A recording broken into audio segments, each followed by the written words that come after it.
Welcome to From Polygamy to Psychic. I always forget which order to put those. I did not start in psychic and end up in polygamy, but my brain still confuses it. I mean, you Esther could argue that Graves. you did start in psychic because you are psychic from birth. Oh, and Just this is a huge reason why I love this woman. Just one of the many reasons why I love this woman. This beautiful woman here joining me today is Miss Lola. Hey. Lola came in like a whirlwind, like she does for so many people.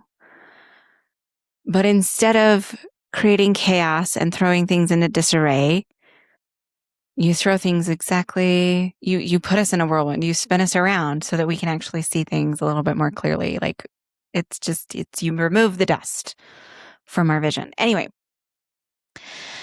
so she is here today to share her story and her journey of where she started a little bit, and where she is now.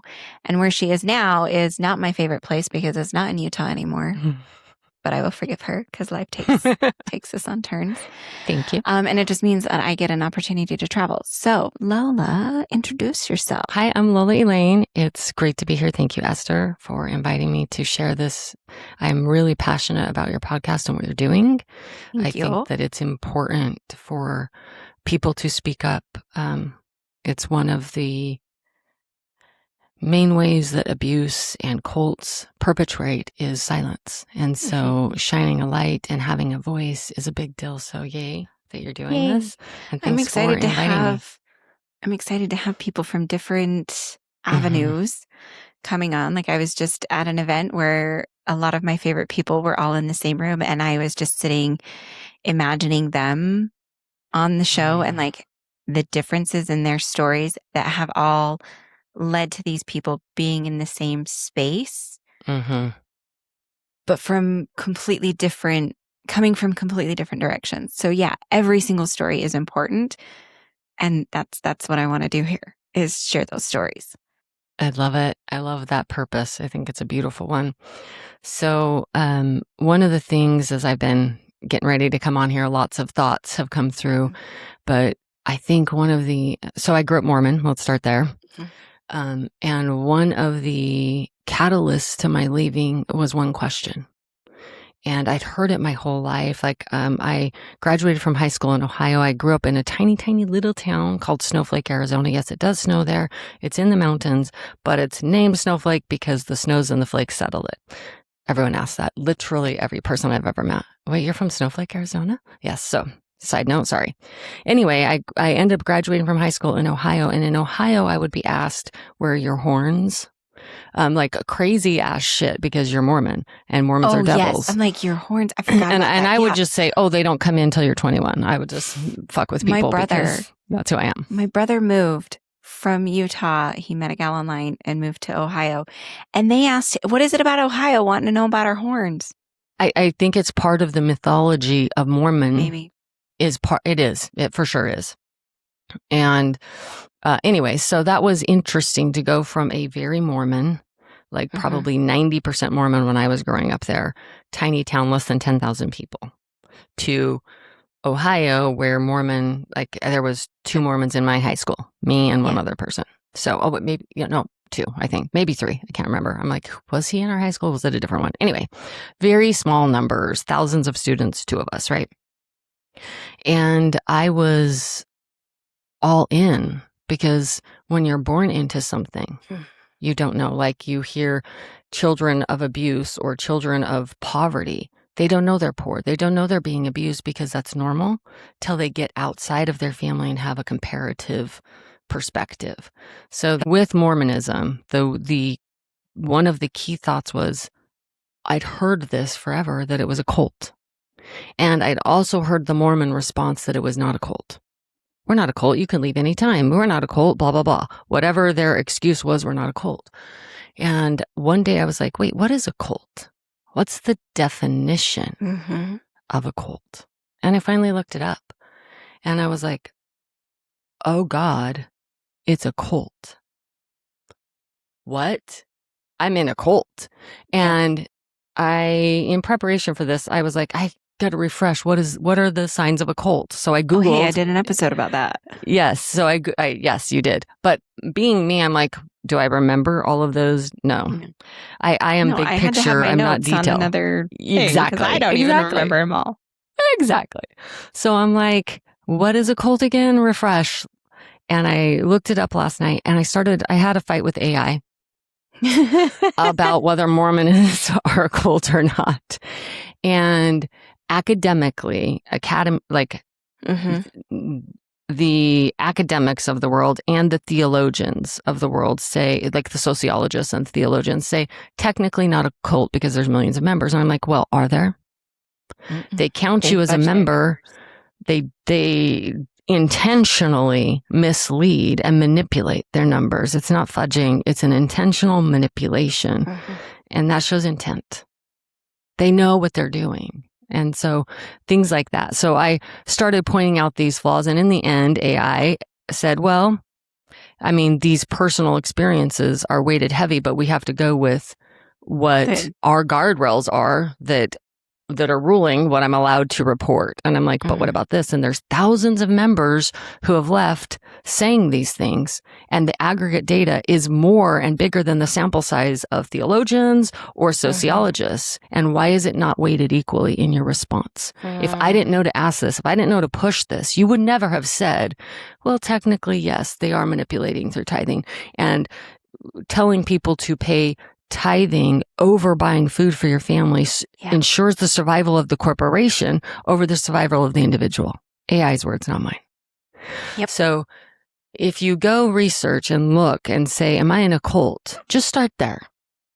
Is it a cult? What is the definition of cult? Do you know what those bullet points are? Go listen to Esther's episode and Google, have other members who have left this organization said it's a cult, and see what AI will give you that way. Ask better questions.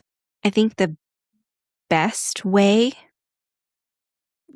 without fail, you can have all that information, you can know all that information, but I personally think the number one thing that, whether it's a cult or not, someone is in high control perception, maybe is the word I want to use, is, does it create an other? Does it create Are you so special us versus them? Right. Which Mormonism does. I can't enter the temple unless I'm an us. And I can't go have eternal exaltation and be saved and be in the celestial kingdom unless I'm an us.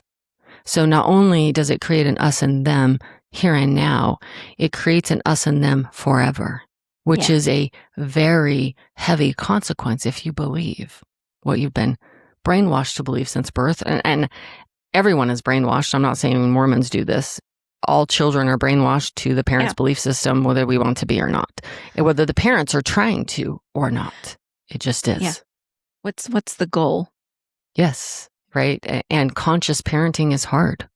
You never get 5 seconds off if you're aware that that infant till about age 3 is a complete sponge and has no choice. It all goes in. So you never get to have a bad day. You never get to be tired. You never, right? As a parent. Otherwise, you're going to program that being with something you didn't intend to. Yep. Guess what? That's all of us. All of us have done that because all of us get tired and have bad days and are human. We all are human. So every kid is brainwashed and programmed. There's just a maliciousness and intention behind some versus others. Yes. So I'm not trying to malign. Mormons are some of the best people I know and the kindest people I know. But there is a distinction between awareness, between the average member, and leadership and what they know they're doing. And that's important too. I fully believe, because I am of the belief and the perception that people are here to have an individual experience, to learn something in a positive aspect, negative aspect. They're here to learn by experiencing. That's why we come into a physical body. And so sometimes people need to spend their whole life in that environment. They need to be, right? But then you have individuals like us who are here to be born into it and to ask questions and to challenge and to grow beyond those limits. So you started doing that research into what a cult, and you said, oh, Oh, Oh, fuck. I'm in a cult. yeah. How did this happen? So what came, because you didn't immediately leave, you still stayed. So now I have to back up. Okay. All the way back. I came from an extremely abusive environment and also one of the most pure environments at the same time. And this is what it is to be human. We live in these dichotomies. I had the most amazing parents who were blind to the abuse that was going through. And yet my dad would also beat us. Yeah. So, right, like he's one of the most honorable people I know, and yet this abusiveness. And that's what it is to be human. We're not so black and white. We're mushy of gray. And that's all of us, right? We all have great strengths that also become our deepest weaknesses. And that was my parents. They taught me to serve. They taught me to be kind. They taught me to value people over anything. And I treasure those lessons deeply that they gave me.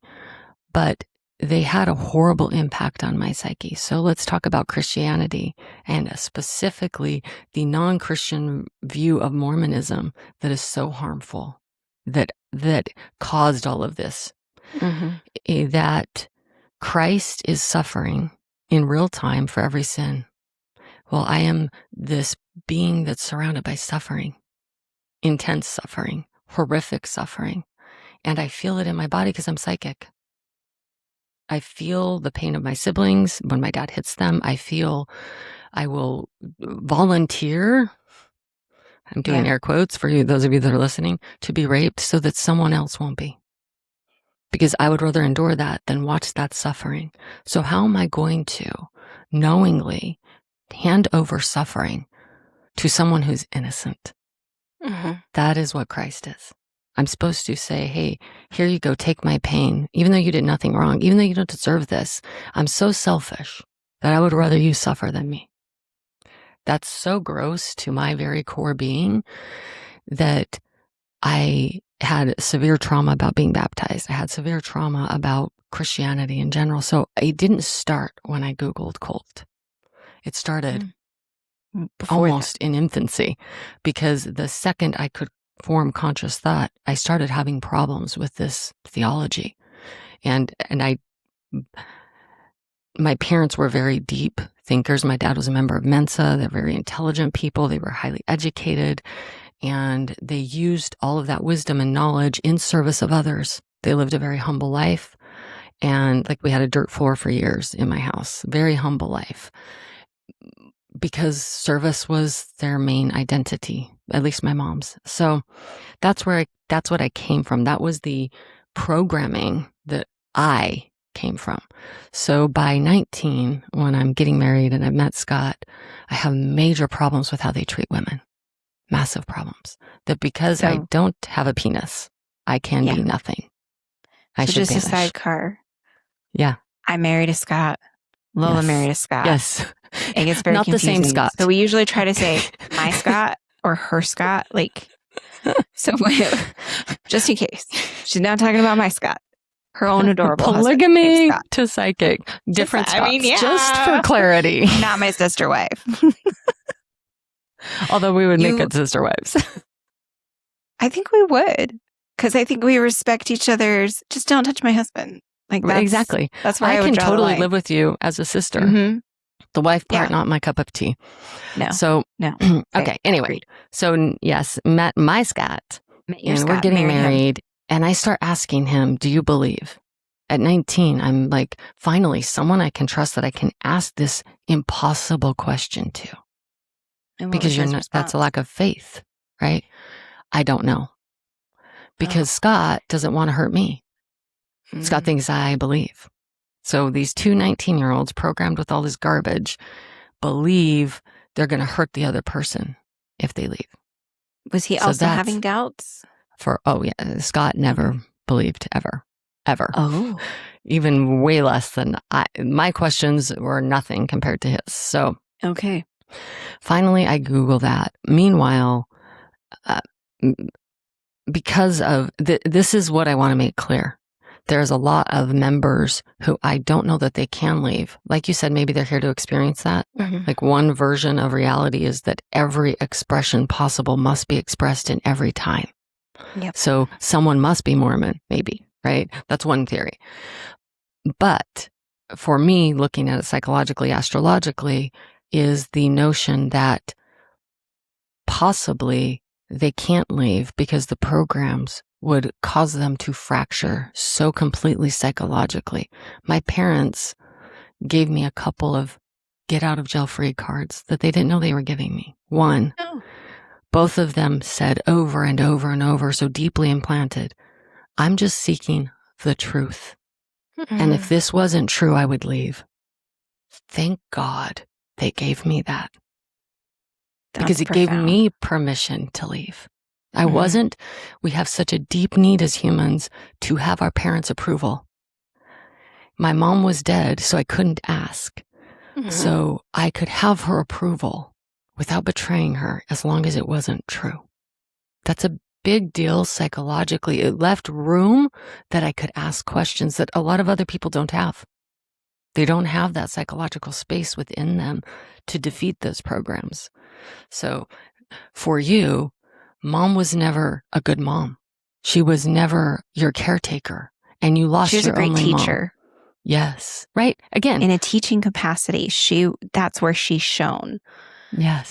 But as a example and maternal nurturer, caregiver, no. Right. And being the younger sister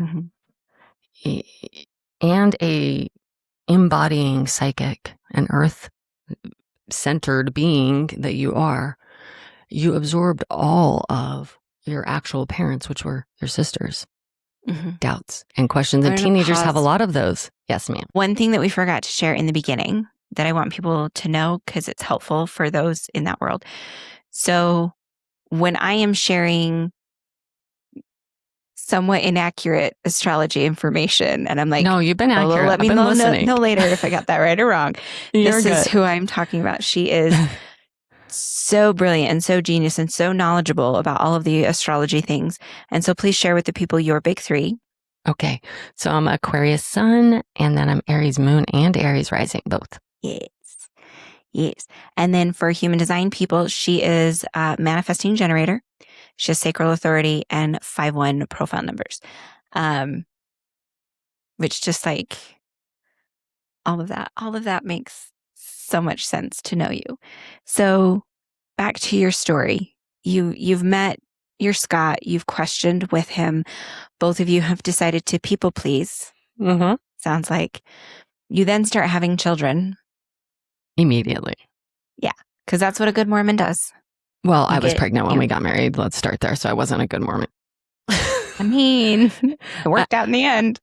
I was a good Mormon. Like it's way TMI for here, so I'm not going to, but you would die laughing at actually how Scott and I got together. And honestly, I believe it was.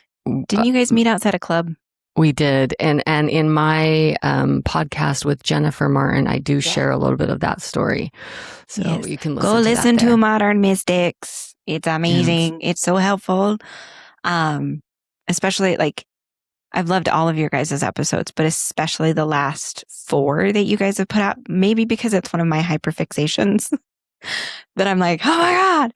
But all of them are brilliant. And it's all about being mystical in this modern age. And it's just, anyway. Well, and the way we formed the podcast actually has a lot to do with what we're talking about here today is Jen and I sat down and I said, Jen, I just have so many clients that need a foundation. They need a place to figure out how to be. And so it was formed with the idea of claiming your own authority. And that's what leaving Mormonism was for me. It was the step-by-step process of claiming my authority instead of outsourcing it to a spiritual leader or my parents. Yeah. Which is the human growth through the psyche to maturation is to slowly but surely become the authority. Instead of your mom's voice in your head, it's your voice. That's when you've claimed your authority. Instead of your dad's voice, it's your voice. Instead of your teacher's voice, it's your voice. So that's the journey. That's in a nutshell, it's me claiming my spiritual authority. And that's what that podcast is all about too. So Okay. Go listen if you're interested in that. But so I've met Scott, and You have your babies. we're going about life. And when Dylan's he's my middle son. He's not even a year and a half. I'm like, something's not right. And we went to a park by the time he was 3, and I've been to lots of doctors, and they've told me I'm a bad mom. Like, he couldn't crawl upstairs, and they're like, it's because you're making him lazy. You're carrying him. Like, well, he'll cry endlessly. He can't get up the stairs. So, shaming from every authority. Go to church and say, help. In Mormonism, there's a thing called a blessing that a priesthood leader can give your child. So heal my kid. I have faith. Heal my kid. Something's wrong. And I knew what the diagnosis was. I knew it. And I told doctors, and they said, oh, you're dramatic. That's a really rare condition. There's no way. But I was right, by the way. What I knew it was is what it For ended the up record being. Just so we're clear, I wasn't a bad mom, and they did have a diagnosis. So, this is creating more distrust. Yeah, this is that gap is widening between. These are the signs that follow believers of Christ, and you can't perform. Where are the signs? Where's the healing? By your fruit you shall know them. You're teaching me everything so I can leave. You're proving that you are not what you claim to be. You can't say you follow Christ and have his signs and then not have his signs. So which of these is true? And the dissonance gets so loud for some of us. So then I have the most beautiful daughter. She's my youngest. Her name is Olivia. And at age 3, she says, Mom, how can you know God's real? Okay, great question, baby. How can I? Do I have the answer to that? I don't have the answer to that I would pour into my child. How do I know that?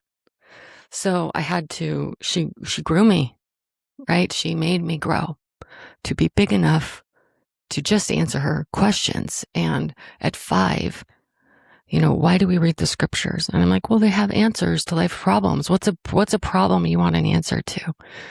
Well, I want to know if unicorns are real. Oh, fuck. Bible dictionary. Unicorn is in there, just if you have that kid. Bible dictionary unicorn. It says it's extinct. It's more like a rhinoceros or something. And I show that to Olivia, and she's like, okay.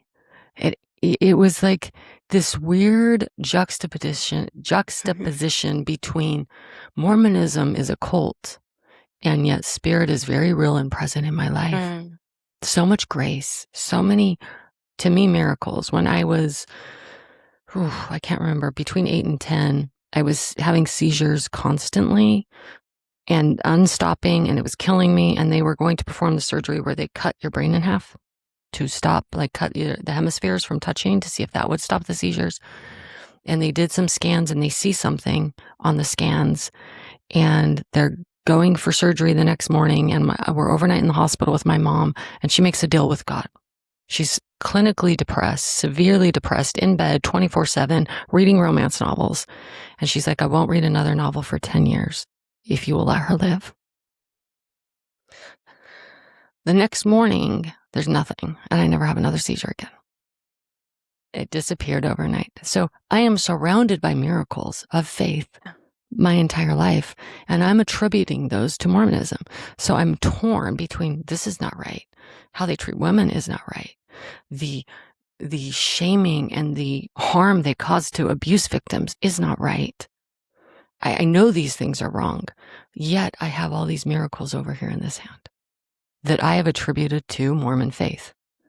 And so I can't leave. I'm trapped because my kids need healed. So I'm just stuck going, this is not true. This is not right. But I believe my kids can be healed. So I can't walk away. So I stayed there for a long time till Libby got big enough to say, it's not true. And you're abusing me by taking me to church. Oh, what? The more I learn about your daughter, right? The more I haven't met her, right? She's the one of your 3 that I haven't, because I've met Calvin, I've met Dylan. Mm-hmm. Like, just, oof. I poured into her everything I wasn't given. Yeah. The ability to speak, the ability to have an opinion that isn't people-pleasing. To challenge. And I would point out, do you see that? That's not okay, Livy. Right? I was consciously parenting her. I am number 9 of 11 children. There was no parenting. No. Like 0.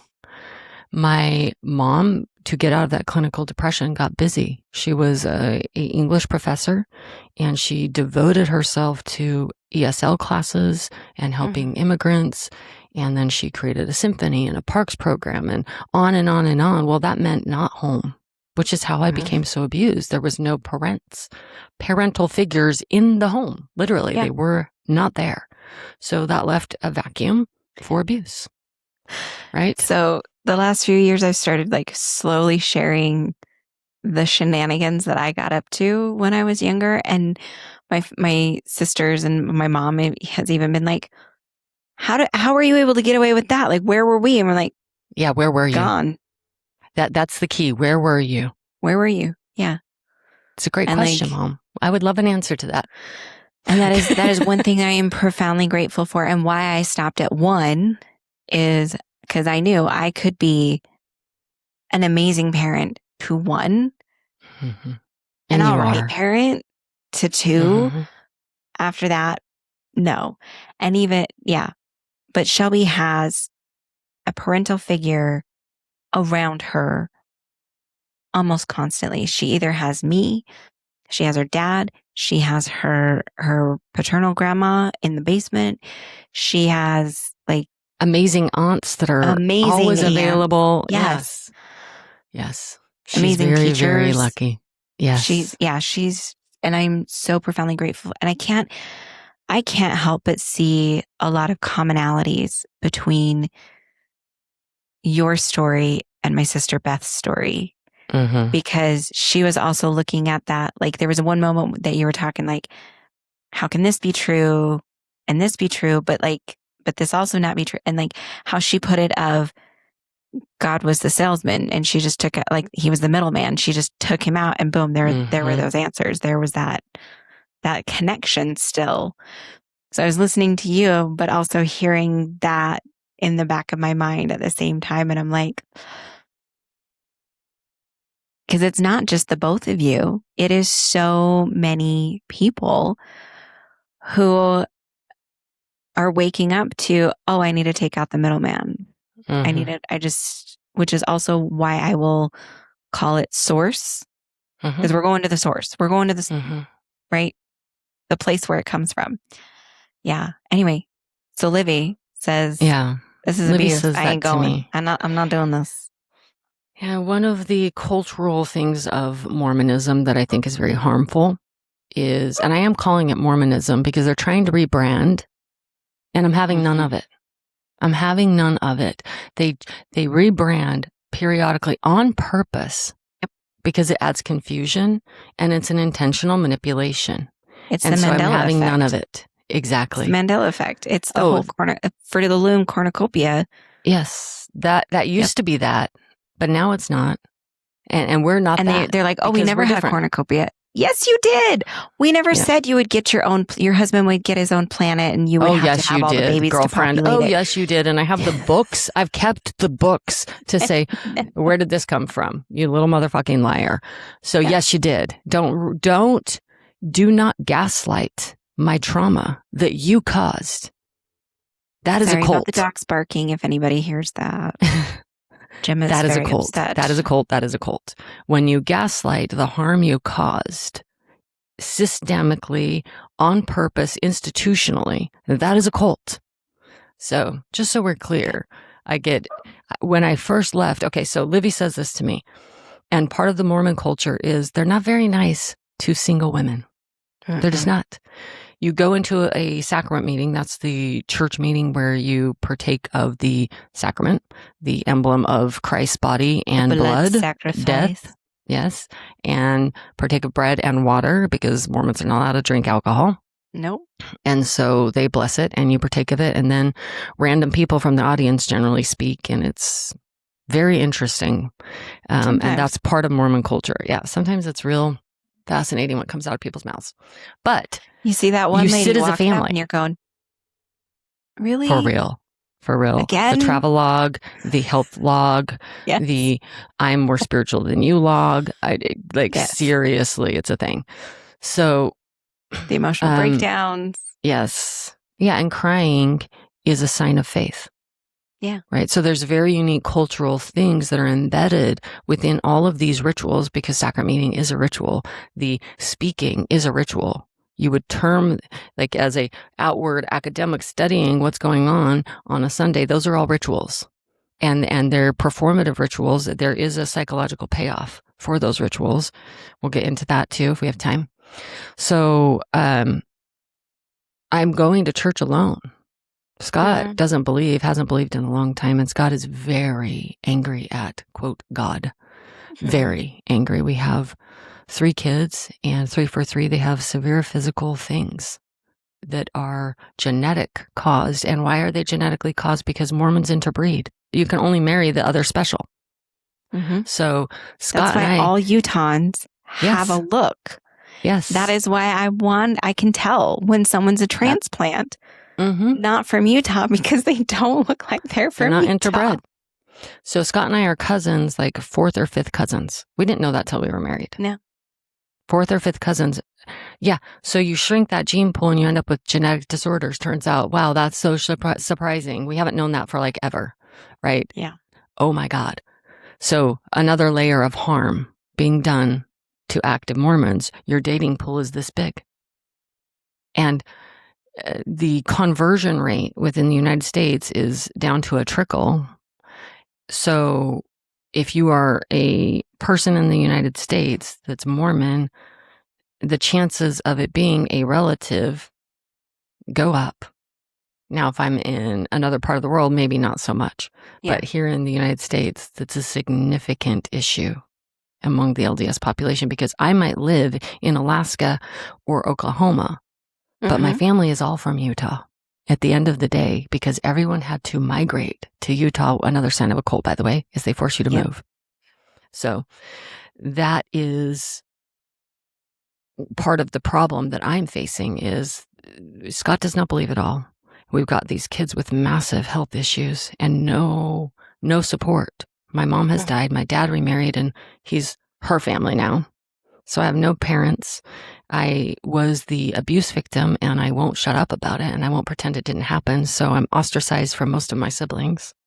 So we're alone. And Scott was the oldest, and it's like he turned 18 and he married me, and he just stopped being their family. We went over for Christmas the year after we got married, like that year, and they gave their other children thousands of dollars a gift and gave Scott nothing, to the point that his dad gets up after everyone's opened presents, runs to the room and puts in a little box, $100 bill, and gives it to Scott. Like, that makes up for forgetting your son.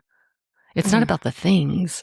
It's that he didn't matter. It's the thought. So we're alone, right? We have no one, and we've got massively ill children with no support system. So the church was our support system. We clung to that because we had nothing else and no one else. That's part of what keeps people in the church, and they intentionally target people without family, people who have lost a loved one, people who are in poverty.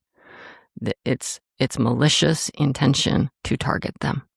And some would say, no, it's because they're the ones seeking and they're the ones humble. That's what the Mormon argument to that would be. No, baby, no. Just no. They know what they're doing. So Scott says to me, because I'm begging him to go, I said, you don't have to believe, I don't care. I just don't want to sit alone in sacrament meeting. I can't take sitting alone. I'm going to get a miracle for our kids. Don't make me do that alone. So much terror that if I leave, my kids will literally die. What is wrong with them is a degenerative condition that will kill them. At 7, the doctor says, oh, this is a minor inconvenience, but they will die, and we don't know at what age it will kill them. We don't have enough information. To my 7-year-old, out loud. And just for the people, can you share out How old are your children now? Okay, so old. Calvin is 31. What? Not quite, almost 31. Dylan is 29 and Olivia is 26. So they're big kids. So they're looking at these kids when they're itty bitty going, yeah. They're and not going to make them it. now. Yeah, just F you. That's all I can say. Yes. F you. So that's the terror that's in me, is that my kids are going to die. So how do I walk away if my kids will die? It's because I don't have enough faith, right? The blame is always put on the person questioning. Read more. Yeah. Esther, I read scriptures 5 hours a day. I got up at 2:00 in the morning so my kids would be healed because it was my fault. That's the poison of being in a cult.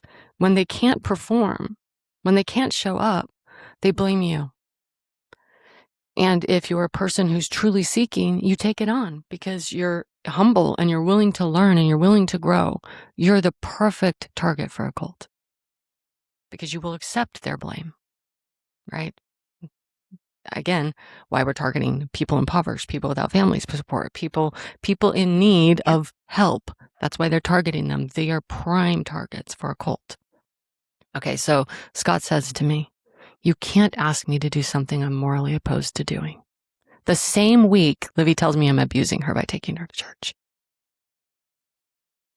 So take a deep breath.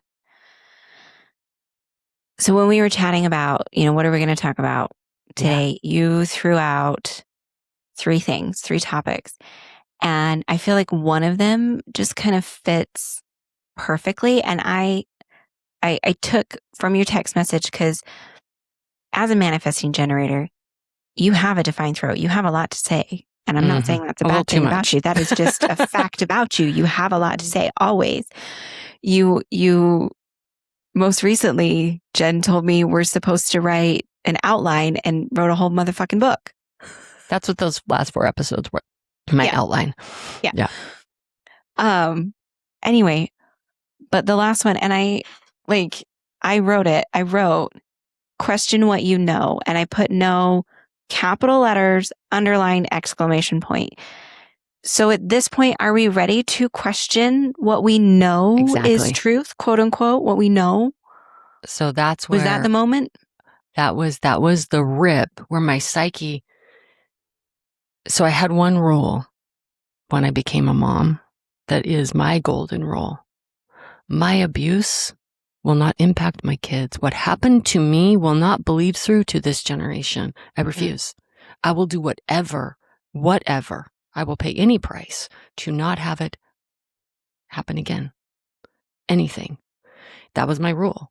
So when my daughter says you're abusing me, my entire being goes on fire.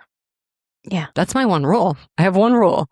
It doesn't go on. The abuse ends there. So I'm breaking my rule. So now my psyche is finally free to question what I know, because what I know has led me to abusing my daughter. Mm-hmm. Those words, I'm morally opposed to doing something. That's abuse. When you force someone to do something they're morally opposed to doing, that's abuse. So now my husband has told me I'm abusing him. And my daughter has told me I'm abusing her in the same week. Now, granted, I never made any of my children attend church ever, not even when they were toddlers. It was always their choice. So just so we're clear about who I am, that's who I was even then. I would never forced my belief system even on my children, because I think that's icky. Children are still beings, and we should be careful with what we force them to believe. So, she hadn't been attending church for a long time, and she was, I guess technically maybe a teenager, but not really, right? So she acted like a teenager, I'll say that. So this is the moment, and I never went back to church. I wouldn't go that Sunday, and I never went again, because I will not be in a place that abuses my daughter or my husband. I won't support an organization. I couldn't do it for me. Isn't that sad? No, it's beautiful. That's what's horrifically sad, is how many women in my family never got to be anything. They got to be a boot on their throat for their entire lives, 4 or 5 generations. Yeah. And That's I could one of the things. do that, but I couldn't do it for myself. Livy had to do it for me. Yeah. That's one of the things that has angered me so much in relation to my mom. Was she is brilliant. She could have done amazing, incredible things in the world.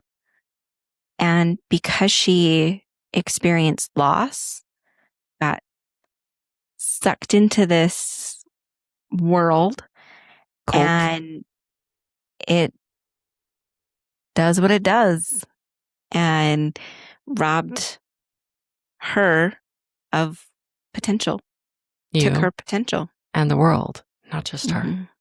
Robbed you of your mother, the mother you were meant to have.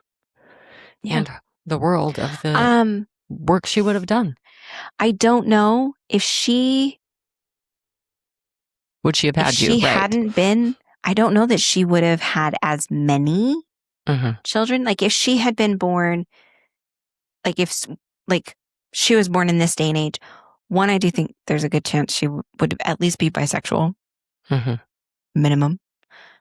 Her friendships throughout her life just and I don't know. So I'm the youngest of 5. I don't know that she would have had 5. She may have stopped, at Beth or like when my mom talks about those happy memories, like the stories that she's telling, and you can feel where there's joy. Yes. Is when it's just my brother, my biologically oldest brother, and Beth. Like it's just the two of them. Those stories are the ones that she goes back to frequently, where if she had children, she probably would have had 2. Yeah. I don't know though. I don't have the abilities to tap into the multiverse of what could have been, but yeah. So now you've left. So this was my question. I'm just gonna. What was the first non-Christian sanctioned metaphysical hyperfixation that found you? And I need to know all of this.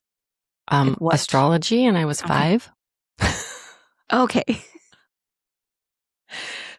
My brother left Mormonism before I did, and came out, and As gay, we would, right? Yeah.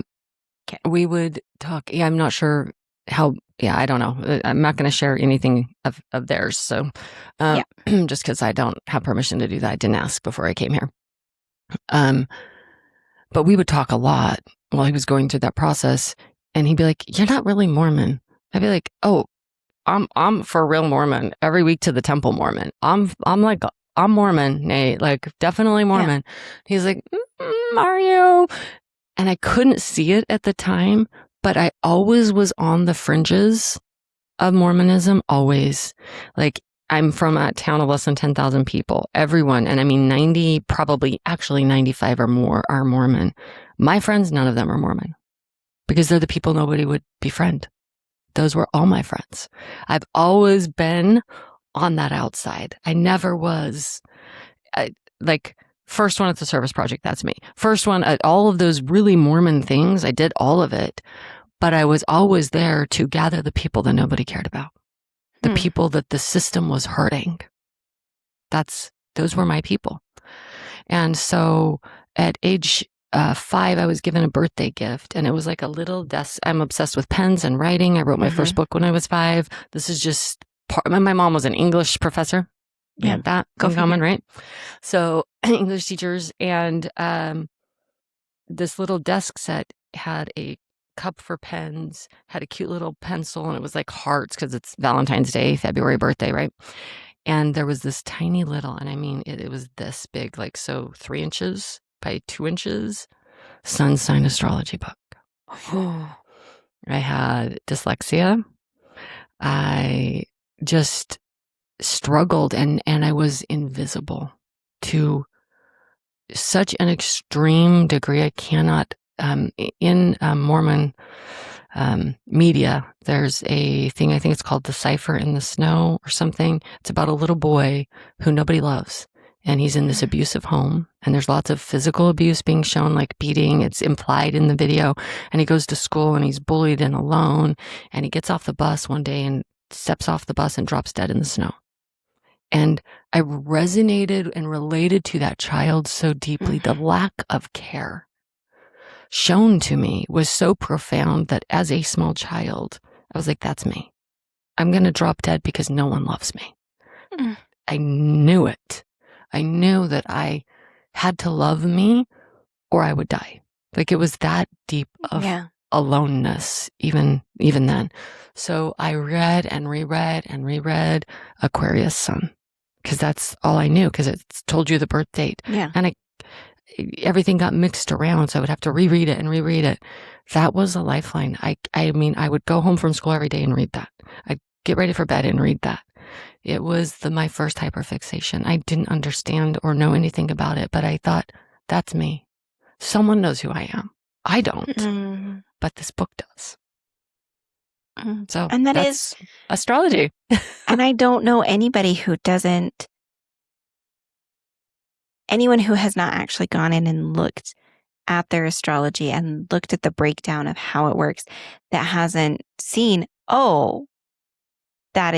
that hasn't felt seen, right? And that's how I also if it's feel well human done design. astrology. Yes. Yeah. Yes. Yeah, it saved you. It was this way of reorganizing, because that's the harm of coming from these cult organizations and upbringings, is you have to take out all that core programming, but you can't leave it empty. What are you putting back? And human design is part of what you put back. Yeah. So the other hyperfixation was, I saw spirits, dead people. So my dad is, pretty high on the spectrum, never diagnosed, but for sure, autistic. And Mensa member, this really, and he's an engineer. He built a 2-scale model train, just welded it, made out of iron, created an engine. And we go over and Scott's like, your dad just showed me this train he built. Like, what? Like, he just brilliant mechanical. When he was like 2, he would be taking apart the toasters to see how they work. This is my dad. Very logical, very left brain, very real world. And he's like 82, and I go to see him, and we were talking about my childhood, and I can't remember how, but I was like, well, Dad, our home was full of evil. It just, and I have a very clear definition of what evil is to me. And he's like, oh, you mean the little devils that would run around our house? What the fuck? You could see them? Oh, yes, he could see them. What? Exactly. Yeah. So I was very, very, very psychic, very, very aware of the other world. I would go in the summers to my grandmother's house, and my grandpa was a known water witch. He would use divining rods to find wells and water for people. This is the non-Mormon side of the family, my dad's side of the family. And my grandmother, who I'm named for, would speak to the plants, and she taught me how to communicate through just how I learned how to be Mormon. Through being, I learned how to be a communicator with nature, and she talked to her plants and she talked to the animals, and I could hear them responding to her, and I knew she heard them because she would respond to what I heard, and I didn't realize she was training me. So those were my early psychic things that were very embedded, and I didn't separate them from Mormonism. I didn't know they weren't Mormon. That's what was different about me, is I started seeing a professional astrologer while I was still active LDS. I didn't know that was not okay. I wouldn't have done it had I known it wasn't okay. So I was kind of a weird Mormon, that I was psychic. I used astrology. I did all of that while still active LDS.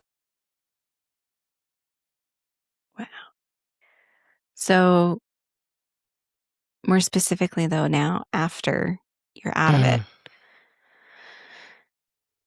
I know that a lot of people, so like my dad's oldest daughter, right? She was married for 20 years to this guy, and she left.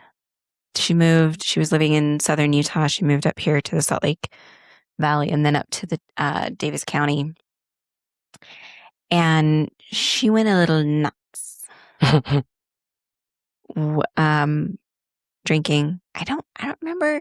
I was really, really young still. I was very much a teenager I'm pretty sure I was late teenager, early 20s, the very, very me phase of life, right? I still had my blinders on, so I wasn't paying as much attention to what was going around to the people around me. I was very focused on my own dramas, right? And so I don't want to say all that, but I know that she went a little wild, and there were things that I was just like, who is this person? My sister would never do these things. This is not like, but it was because she hadn't been allowed to do these things. And now she's not in this world that says you have to do these things. Beth was kind of a Jack Mormon. Like she was like, I don't know that she was always participating in them, but when she and our other sister moved out of the family home and into the apartment complex across the street from us, I know that there was drinking going on in that. I don't know. I don't want to speak for her that she was doing the drinking herself, but like, but I know that it was happening when she left her first husband. Like, I know, like, anyway, were those things that like, did we go to the extreme on some of the things? I left over doctrine. I left because it wasn't true. And I didn't change who I was because I left. And it's one of the most harmful myths that active Mormon church teaches is that people only leave because they want to sin. And so there was a part of me that refused to participate in those things because I wanted to prove them wrong. I wasn't leaving because I was evil or I had fallen or I wasn't a good person, even by their standards. I was leaving because it wasn't true. It was a cult. And the leadership was lying intentionally to good people, and that enraged me. And I wanted that to be so crystal clear that it would never get clouded by me having a drink of something. And then I had health conditions and I was where just thinking about that. I'm like, all of our social interactions, all of those things, I don't think I've ever seen you talk about going out for a drink, having a drink. I miss my cigarettes. I miss them so much. Like, especially and lately. To be clear, like, I don't think those are sins. No. Just so we're harmful, clear. Toxic, yes. They can hurt your body, but can overeating and sugar. So I'm not going to say one word about what you choose to do. So I think this kind of perfectly goes into one of the other bits, which we already kind of promoted Modern Mystic. But I guess one of your upcoming episodes will be on this topic of trust you. Yeah. And this is sprinkled throughout all of our episodes. Right? Doctors telling me I'm a bad mom when I know what is wrong with my kids. And I was so young and the authority bias was so strong in me that I thought I'm dumb. I'm wrong. I had a doctor tell me I'm gaining weight. I'm working out 3 hours a day. And for any of you that know on Aries, when they say work out, they mean nearly kill themselves. They don't mean a gentle walk, right? I'm doing serious workouts. I'm getting up before the crack of dawn and running at least 5 kilometers every single morning on top of those 3 workouts. And I'm eating 500 calories a day, still gaining weight. And the doctor says, you're lying. There's no way you can do that and gain weight. Tell my body that, please. Tell my body that. Tell my body that that's impossible because I am watching the scale do this and that happening. And his answer after weeks of testing and everything comes back normal was that I must be sleep eating, like sleepwalking, but sleep eating. And I was like, oh, maybe I am. That is the authority bias was that strong in me that I bought that. I never said anything to Scott. Years later, I'm telling him this when I'm like, doctors have been assholes to me for so long. You're coming to this fucking appointment. And he was like, well, where was the evidence? Where were the wrappers? Where was the missing food?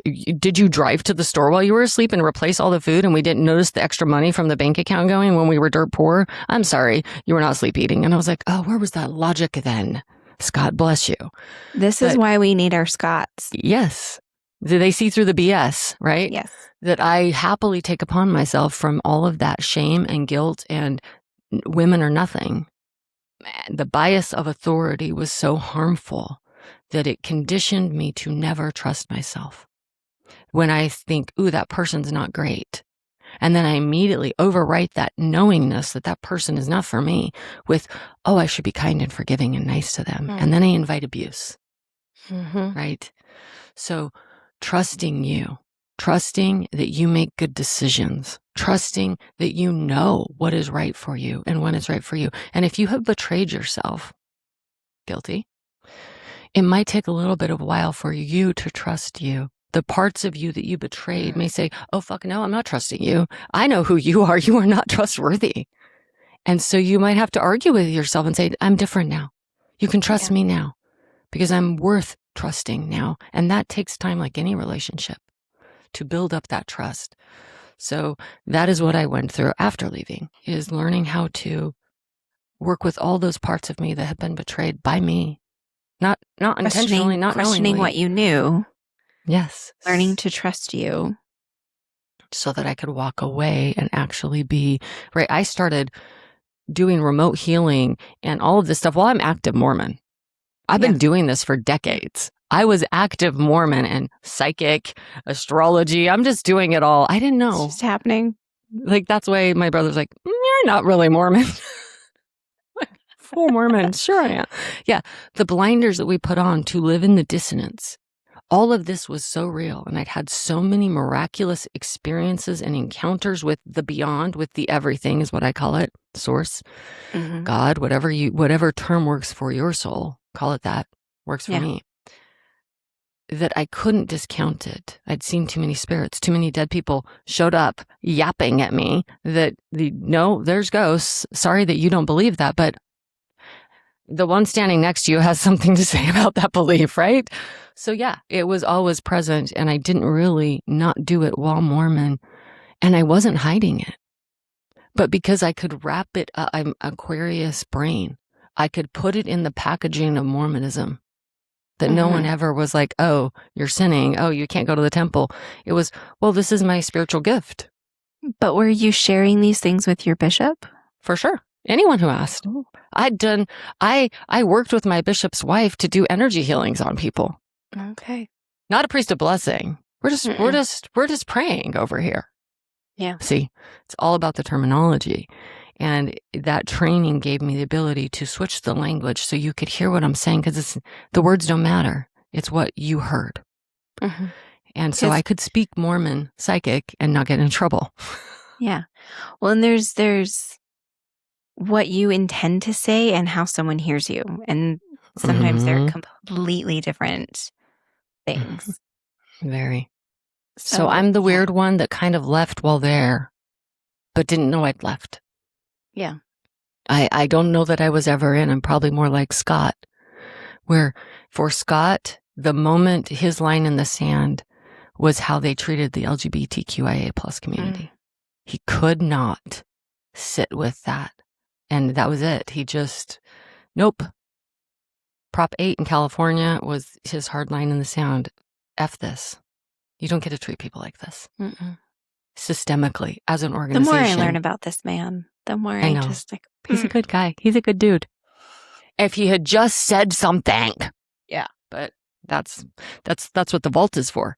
So that is another thing, is that your husband is also another authority in that world. So if he had for sure, been more outspoken, you probably, the ball could have gotten rolling. 5 seconds, I would have been gone. 5 seconds. My kids would have never been raised Mormon. And this is why people pleasing. Yes. Is when in my book, it's that one is of the a worst sin things that you can do. That is a sin in my world. Yes. That is a sin. That is harming you and harming your ability to connect with source. That is actually a sin. People pleasing. Stop doing it. So I love me a plot for someone's betterment. Like being sneaky and secretive the and planning and to, plotting to bring joy to other people. Yes, I love it. Yeah. I love it more than anything. and it's not because I'm not conforming, I'm not changing me. Like there are still ways to bring joy to other people. Contorting yourself, like shoving yourself into a package or a box that you don't fit in is not the way to do it. Unless they're abusive, gross person. Unless they're that. If they knew you were doing it, they would stop being happy by whatever you were doing for them. If they're a good human, they would be like, ew, that doesn't make me happy. My happiness cannot come at your expense. Yeah. I never want someone to do something that doesn't feel right. And then my Capricorn brain is like, unless it's unprofessional. Because that is where I am like. But that's you. That is who you are. That's being authentically you, right? I'm Aries and I should be popping off and running around, but Saturn is square my moon, square my Jupiter, square everything in my first house. And it sits like this anchor of my soul in Cancer. If it is not right and it will harm others, I call it my duty of care. Saturn in Cancer. Yeah. I have such a strong duty of care that rules me over that Aries. It overruns that Aries moon every day. Every single day it wins out. And so that is who I am authentically. I do care for others actually more than I care for me. And that is being authentically me. That's not me people pleasing, but you have to know you like that. That's your 5-1 in my human design brain. Is the 5-1 is all about the other. You're transpersonal.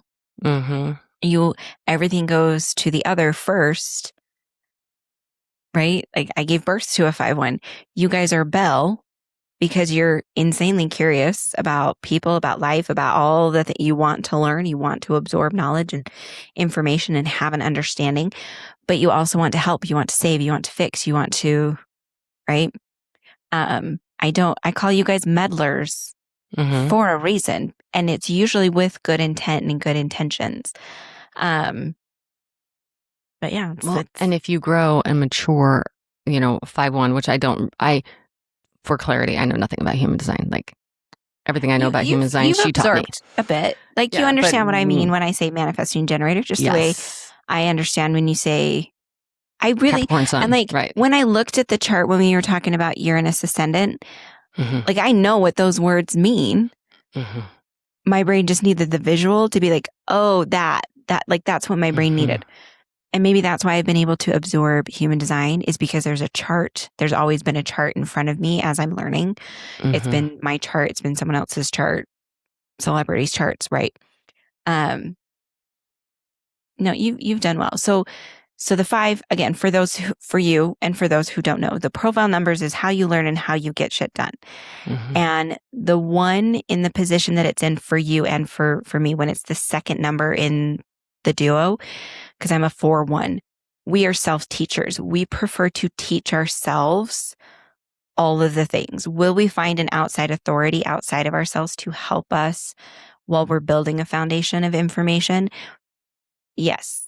And I explained this because I just started another part-time job, and this boss and she also has a 1 in her chart. And I was explaining this to her that like, I need an outer authority. I need someone as I am building. I have a foundation of something similar going on, so I probably won't need as much hand-holding as I build the rest of this in this space. But there will come a point when I know enough that I'm the one that everyone goes to, right? That's what happens to us. We teach ourselves until we have mastered enough. I think you have the gate of depth, so I think you're also one that has to go a little too far sometimes, like more than anyone asked, right? Always more than anyone ever wanted. Enough. Yes. Yeah. I do hit that. That's enough. I don't need to but do it's anymore. usually because something else is more curious driven. Yeah. Because I will go back and keep digging on things years later. I'll be like, oh, I remember when I was interested in that, and then I'll go further. But the one also, like just barely when you were talking, I was like, oh my gosh, Esther, that need to meddle the 5-1. I was like, oh, wait, I heard you say I just got another part-time job. Esther needs a sponsor for her podcast. The meddler is so strong in me that instead of being like, Esther's got this, she knows how to advertise, she knows how to gather a sponsor, that I'm like, I need to see this on air. Stop it, Lola. Just stop it. Yes. So it is strong. Helpful. So it is strong. And that's not something that I've been actively seeking. I haven't been looking for sponsors because I think I might be a little too trusting of the universe sometimes. I'm like, they'll come when they're supposed to come. They'll show up. Like, it's fine. I'm doing all right. I'm just here along for the ride. We'll see where this roller coaster takes us, and we'll show up and all that. So but thank you for that championship. And that is the 5. Is the 5 has a solution.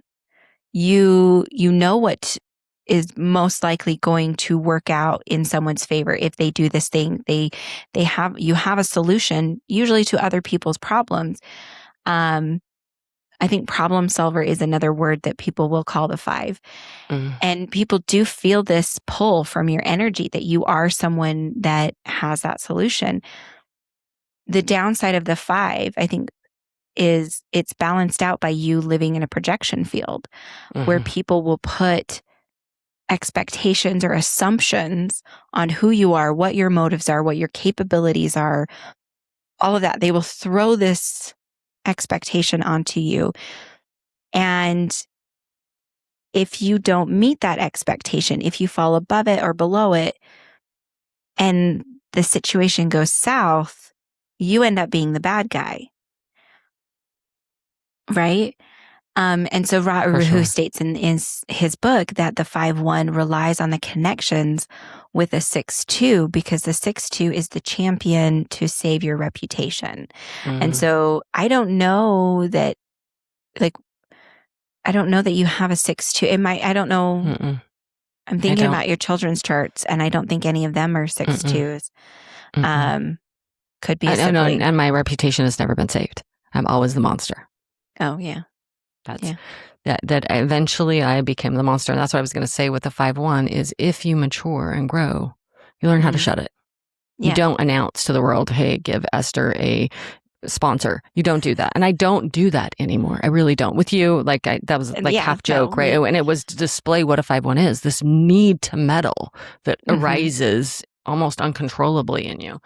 But you learn how to shut it. Did they ask for help? Is it my job to solve this problem? What is the space I'm entering here? Am I entering as me? And often, and this is where cults come in, because layered on top of that personality, that profile of incarnation and intention to do something in this experience is harmful beliefs and oppressions. See a need, fill it. Do you know how many times that was drilled into me as a Mormon? See a need, fill it. So you have a person from an abusive background who's always scanning the environment so that the needs are met, so I'm safe. Oh, I see endless needs. And if I must meet all of your needs before I can matter, there's nothing left for me. Yeah. And so balancing that back to see a need within myself and fill it. That's a healthy 5-1. What are my needs? What do I need to operate at my best capacity and show up authentically as me, all of me, the ugly, the pretty, the good, the bad. And then I can be present with you, and I want you to do the same. Be all of you. Be every part of you. And then we authentically will build each other up. But without that, someone will be being harmed. I'm shrinking, you're shrinking, I'm over exaggerating, my ego's out of check because I'm so insecure, right? We see those displayed, and that is part of being human and growing. But once you hit that certain maturity level where you can see yourself really, then you can start knowing what is your projection, what is someone else's, where those boundaries lie. And that just takes time to grow up into that, I think. But you can be healthy and not meddle in everything as a 5-1. Just saying. We have that as an option. It is possible. And that's my goal because I gave birth to a 5-1. And so that's my goal, is to teach her as much as I can. And then, but the thing is I also, as her mom, will put those projections on her unintentionally. And so I constantly have to check in with myself. And my husband is a 6'2". He's supposed to be the one that saves her reputation, right? Mm-hmm. But there will be times that he is putting projections on her capabilities, and like, because she's so capable, because she's got it. Yeah, and she very much has that presence. Well, and what I see, like the challenge that I've seen recently is she and I will mask. Like we put on the face. Like I'm fairly certain she and I are both on the spectrum somewhere. And I don't need to get into all the whys and ways that I suspect this is happening. You don't have to justify your lived experience. Let's just say that. So she will not mask. She will be completely neutral. And so when you're not masking, resting bitch face, right? Yeah. And so he'll be like, what's wrong? What's going on? Da, da, da, da, da. Me, I can feel her emotional shifts underneath the surface. And I'll be like, what's going on? And like, sometimes there's just things she's not ready to talk about. While she's smiling and she's he like, thinks I'm she's fine. Like, da, da, da, da, da. Yeah. Like her tone shifts. And we recently had that conversation of like, hey, you do realize that what you say is only part of what communication is. Another big part of communication is what your face does, what pitch like what volume, what sounds your mouth is making, like all of these things. And so she's been a little bit more deliberate, and like she's experimenting with sarcasm and trying to learn sarcasm. It's been really fun. But yeah, and so it's both of her parents. It's your like putting these expectations and labels and whatever. And I recently had, like, there's a lot of 5'1s. There's like 14% of the world population right now is a 5'1. Okay. Interesting. We have a lot of shit to get done. Yeah. Yeah.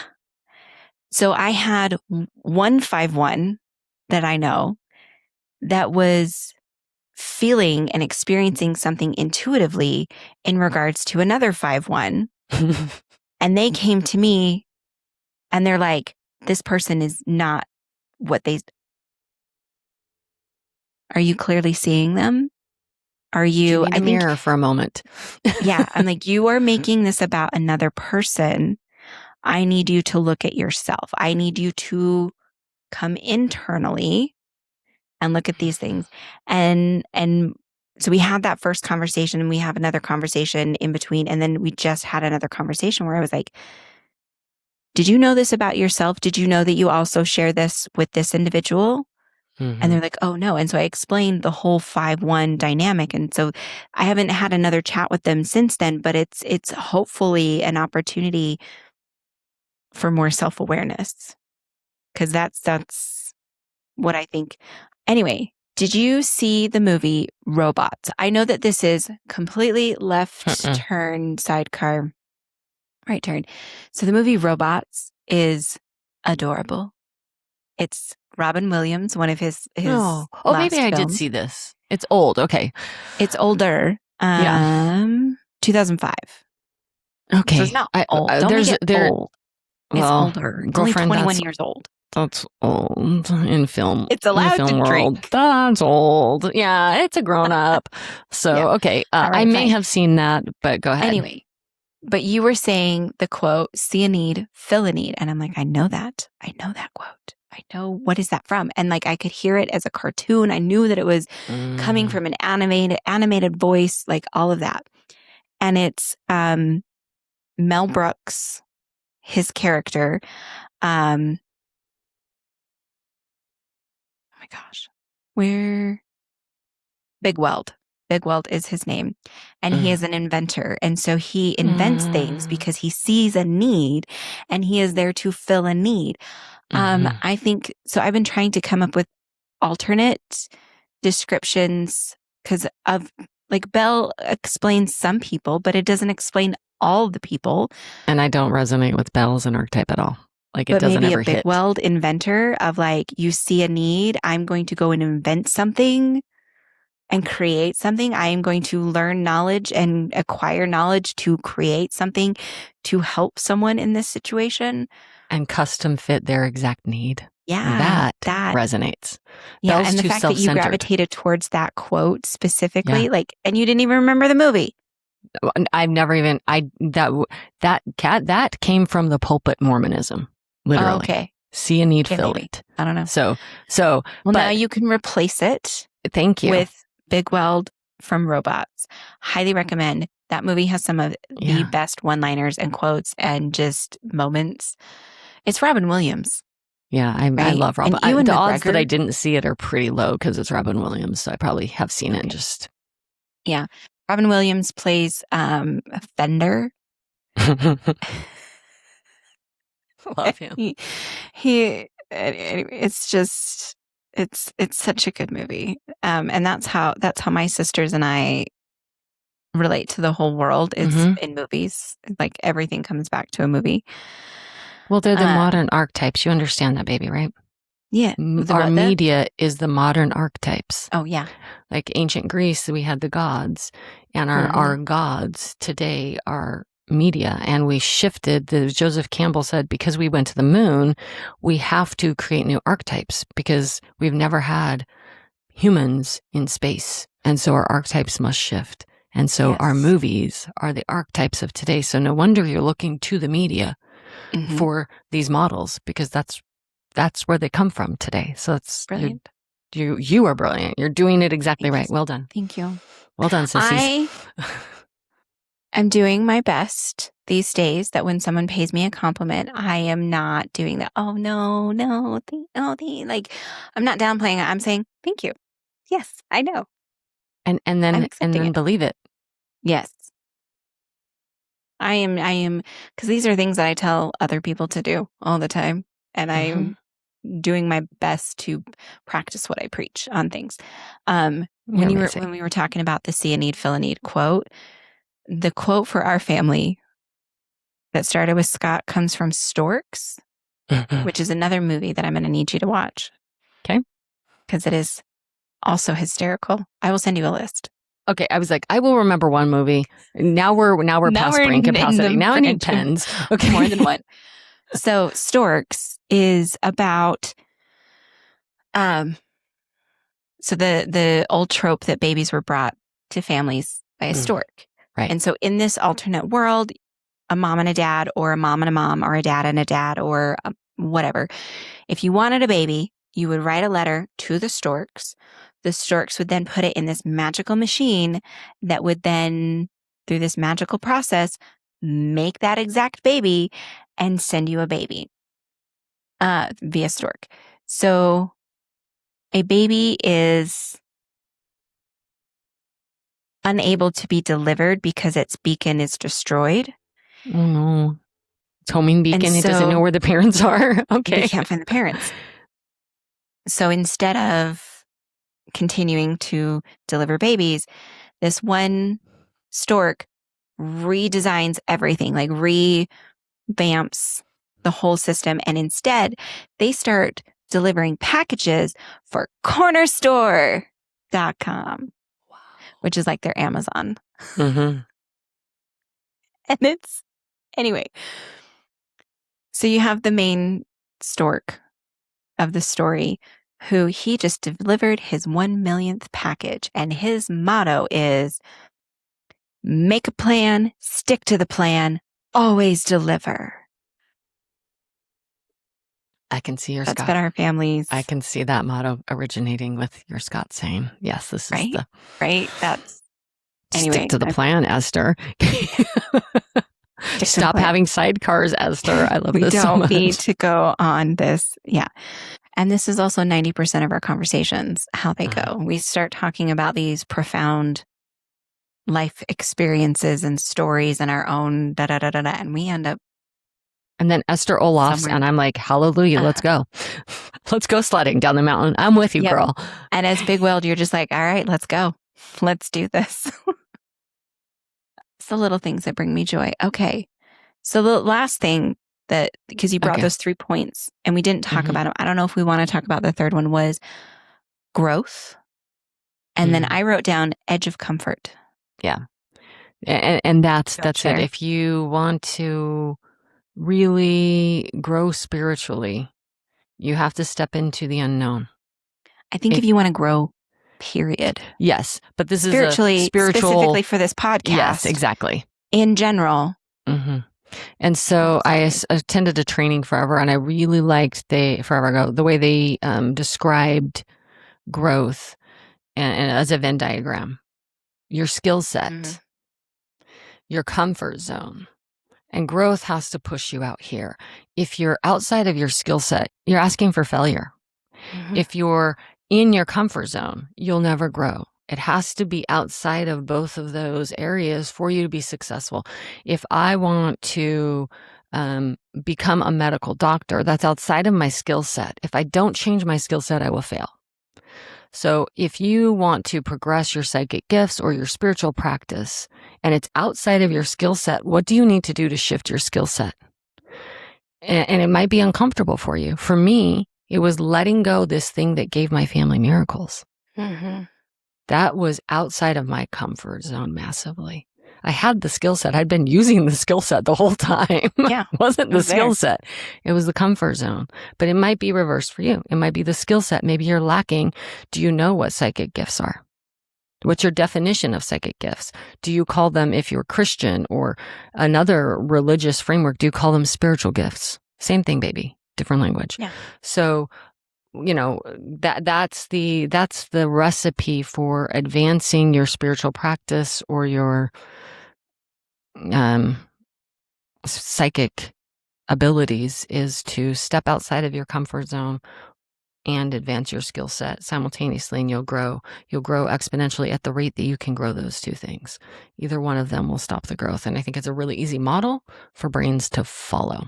So I like it. While you were talking about it, what my brain linked to was all of, so moldavite, right, is a crystal that a lot of people are drawn to because it will help you find your path. It will help you ascend, right? Because it's pretty. It gets you in alignment, right, is one of the big things, is at least the trope. And we have literally had people purchase a piece of moldavite and a few weeks later bring it back to us because they've lost their job, they've broken up, like their relationship blew up, their friendships have broken up, like all of these things, right? It is these tower moments, because I see it as in tarot as the tower, where everything is falling apart, and it's because it has been built on someone else's property. It has been built with someone else's materials. It's been built, like, your life is not yours. And so you're talking about all these things, and I'm like, yeah, you have to leave all of that to get better. You can't live in chaos and in comfort and ease, and like, you can't live in survival mode in success. What's the survival? There's another word. Scarcity would be the opposite of abundance and success. Or, yeah. And that's, because you're going from survival to thriving, right? Yeah. Right. You can't have all of those. You can't have that attitude of, I need to survive in a land of plenty, because you're going to end up as the worst version of a dragon. Like the ancients, what they viewed a dragon, like they would have to go and kill the dragon because it was hoarding all the gold, right? That kind of a dragon. And I just had an interesting conversation. Yeah. So go ahead. I just had an interesting conversation about dragons, that we view dragons as these isolated, lonely, gold hoarding beings. Yet there's more dragons. How do they mate? They're not really. The image that we have of dragons is not real. That perception that anything is that alone. And that's the scarcity, the survival, the fear. Yeah. And you have to me, the dragon in those ancient stories is another archetype. It is. To explain our oligarchs that we have in this day and age. And the fear mindset that they live within, that if I don't hoard it, there won't be enough for me. Mm-hmm. Dude, you're sitting on such a mountain of treasure that you I can't. possibly in multiple generations could not use it all. It's I fear. can't give my employees a fair wage because I need more. Yes. I Because need. if I do pay them a fair wage, I won't have enough. That's what's the root under that. And shifting out of that of if I leave my belief system, I'll be alone. I won't know God. I won't have miracles. That's fear. Yep. Right. So, yeah. Yep. Yes. I think so. 2025 was endings. 2026 is new beginnings. We have the fire horse coming in. All of that. And I feel like 2026 is asking a lot of people to get out of their comfort zones and to get out of their skill sets and to have that growth. Like this is a beginning of growth, but you do have to take the first few steps. I don't know that it's asking so much as kicking people out the door. Yeah. Yeah. And I tell people all the time. Previously how that happened. Now we're just like, get out. I tell people all the time that the universe, either you jump off the cliff and fly and start using those little baby wings that work just fine, or Spirit's going to Sparta and yeet your ass off of it. 100%.